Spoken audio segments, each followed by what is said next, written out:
நலம் காக்கும் ஸ்டாலின் 8.21 லட்சம் பேர் பயன். ஸோ இந்த டாபிக் பார்த்தீங்கன்னா குரூப் அண்ட் மெயின் சிலபஸில் பேப்பர் 2ல் ஹெல்த் கேர் ப்ரோக்ராம்ஸில் வந்து கவர் ஆகும்.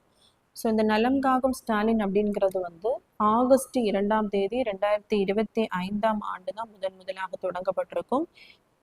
எங்கே தொடங்கி வைக்கப்பட்டிருக்கும் அப்படின்னா சென்னையில் இருக்கக்கூடிய சாந்தோமில் இருக்கக்கூடிய ஒரு ஸ்கூலில் தான் இந்த திட்டமானது தொடங்கி வைக்கப்பட்டிருக்கும். ஸோ இந்த திட்டத்தின் அடிப்படையில் 8.21 லட்சம் பேர் பயன் அடைந்ததா மக்கள் நல்வாழ்வுத்துறை அதிகாரிகள் வந்து தெரிவிச்சிருக்காங்க.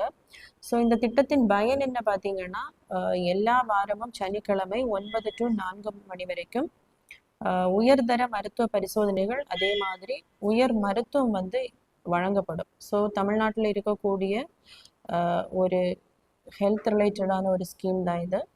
ஸோ அந்த 38 டிஸ்ட்ரிக்ட்ஸ்லையுமே மருத்துவ முகாம்கள் வந்து அமைச்சு பொது மருத்துவம், இதய நலம், பொது அறுவை சிகிச்சை, நரம்பியல், தோல் நலம், காது மூக்கு, மகப்பேறு, பல் மருத்துவம், மனநலம், குழந்தை நலம், நுரையீரல் சார்ந்த எல்லா அந்த பிரச்சனைகளுக்கும் வந்து மருத்துவ பரிசோதனையானது நிபுணர்களால் வழங்கப்படுகிறது.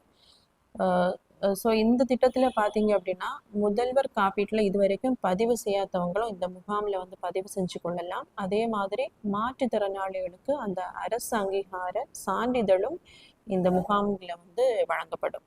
ஸோ இது வரைக்கும் பார்த்தீங்கன்னா 523 முகாம்கள் வந்து இந்த நலம் காக்கும் ஸ்டாலின் திட்டத்திற்காக அமைக்கப்பட்டிருக்கு.